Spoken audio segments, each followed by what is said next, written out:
Osama Sentai King Ouja episode 23 yang berjudul Istana Bergerak Sugodam disutradarai oleh Kazuyuki Chatani dan ditulis oleh Minato Takano. Episode 23 ini tentunya masih menyambung dengan episode 22 yang dimana Gira dan kawan-kawan harus berusaha lebih keras untuk mencari cara membangkitkan mecha raksasa dari kastil Sugodam demi bisa mengalahkan Daigogu yang telah menjadi ancaman besar bagi Sugodam. Setelah Gira mencoba untuk membangkitkan kastil Sugodam dengan tombak merah andalannya, masih saja ya kastil ini tidak berfungsi dan ternyata masih banyak lagi yang harus dilakukan para member King Ouja di episode ini. Tentunya sangat suka dengan formula cerita yang dimana para member King Ouja ini memang tidak semudah itu bisa membangkitkan mecha terbaru dan terbesar yang mereka miliki ini. Harus ada banyak lika-liku rintangan yang mereka lewati sepanjang 2 episode ini. Dalam membantu membangkitkan King Kaukasus Kabuto dibutuhkan seorang peneliti handal. Ada Kofuki, sang peneliti handal dari Sugodam. Bagi kalian yang mengikuti spin-off The Secret of King Rakles, pasti kalian kenal dengan dia. Dia adalah peneliti yang sudah ada di zaman kepemimpinan Rakles. Dia salah satu peneliti yang menciptakan pedang Ouja Calibur Zero dan juga King Ouja Zero milik Rakles Hasti. Tak disangka dia muncul kembali di episode kali ini untuk membantu para member King Ouja terkhusus Gira demi membangun kembali serta membeberkan beberapa rahasia penting dalam membangkitkan King Kaukasus Kabuto. Ada banyak kesalahan yang terjadi dalam membangkitkan kastil Sugodam yang usianya sudah 2000 tahun ini. Fatalnya ketika kastil ini mencoba dibangkitkan, kastil Sugodam malah rusak dan menjadi porak-poranda hancur berantakan hingga membuat belasan ribu gear terpental jauh keluar istana. Yang menarik perhatian di adegan ini yaitu bahwa kastil Sugodam dibuat oleh sumber daya yang tidak dikenal. Sumber daya apakah yang dimaksud di sini? Apakah di cerita King Ouja ini ada kekuatan atau sumber daya yang luar biasa kuatnya dan tersimpan sangat rahasia yang bahkan para MC kita tidak diketahui akan sumber daya tersebut ini? Mirip-mirip Vibranium di film Black Panther. Berpikiran bahwa sumber daya ini bukan berasal dari planet CQ. Bisa saja sumber daya ini berasal dari luar planet CQ. Mungkin sumber daya rahasia inilah yang bisa menciptakan kastil Sugodam dan juga sugat-sugat lainnya 2000 tahun yang lalu. Setelah kekacauan yang terjadi di kastil Sugodam, mau tak mau Gira harus memberi perintah kepada rakyatnya untuk membantu mencari 18.000 part gear kastil Sugodam yang hilang terpencar keluar kastil Sugodam. Jangan lupakan rakyat Nekosopa ikut membantu dalam mencarikan belasan ribu gear yang hilang tersebut. Agak disayangkan si Bagia dalam proses pencarian gear terakhir untuk membangkitkan King Kaukasus Kabuto oleh si bocil yang satu ini alias si Bun. Terasa out of nowhere tiba-tiba saja ini gear muncul di tangan si Bun bocil yang satu ini.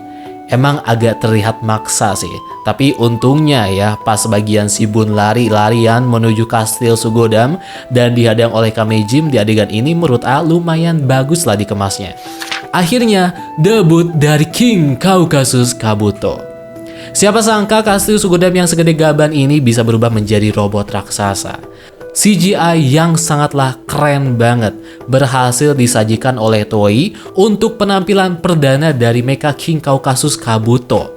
Proses tahta Sugodam menjadi robot raksasa pun tentunya mengingatkan kita dengan proses perubahan mecha dari DKB Robo Deka Ranger. Agak tahu berapa banyak uang yang harus dihabiskan oleh Toei demi menghasilkan CGI yang begitu keren, halus dari segi modelingnya, smooth dari segi animasi, pencahayaan, dan shadowingnya. Ini benar-benar gila sih proses perubahan serta debut dari King Kaukasus Kabuto ini. Meskipun ada beberapa part bagian yang renderingnya masih terlihat kurang alias biasa saja di mata tapi di beberapa bagian scene tertentu, gila sih ini keren banget teman-teman renderingnya. Perlu waktu hampir 2 menit lamanya kastil Sugodam bisa berubah menjadi King Kaukasus Kabuto yang gedenya minta ampun ini. Pertarungan King Kaukasus Kabuto melawan Daigogu di sini ditampilkan dengan sangat ciamik. Pergerakan yang sangatlah lambat membuat kesan bahwa mereka ini merupakan sosok yang sangatlah besarnya minta ampun dan tentunya ini benar-benar sebuah penerapan yang sangatlah realistis. Overall, pertarungan King Kaukasus Kabuto versus Daigogu ini benar-benar mengesankan bagi AA. Meskipun mecha ini dibuat dalam CGI, tapi Toei masih bisa memberikan sajian cloud mecha segede gaban ini yang benar-benar epic di mata AA. Good job Toei! Sekedar info saja, King Kaukasus Kabuto memiliki tinggi sekitar 220 meter dan memiliki lebar 130 meter dan panjang sekitar 55 meter. Gila, tinggi banget gak tuh mecha King Kaukasus Kabuto ini? Tentunya kita menunggu dengan kapan atau di episode berapa King Kaukasus Kabuto ini akan dimunculkan kembali. Tentunya Toei harus berpikir beberapa kali ketika ingin memunculkan mecha raksasa yang satu ini. Terlebih mecha yang satu ini dibuat dalam CGI seperti ini. Kalau dimunculin di tiap episode, waduh bisa tekor ini ya Toei.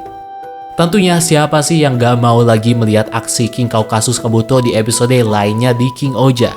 Tentu Asih pengennya King Kaukasus Kabuto bila ingin dimunculkan kembali, itu harus dalam keadaan yang darurat dan mendesak.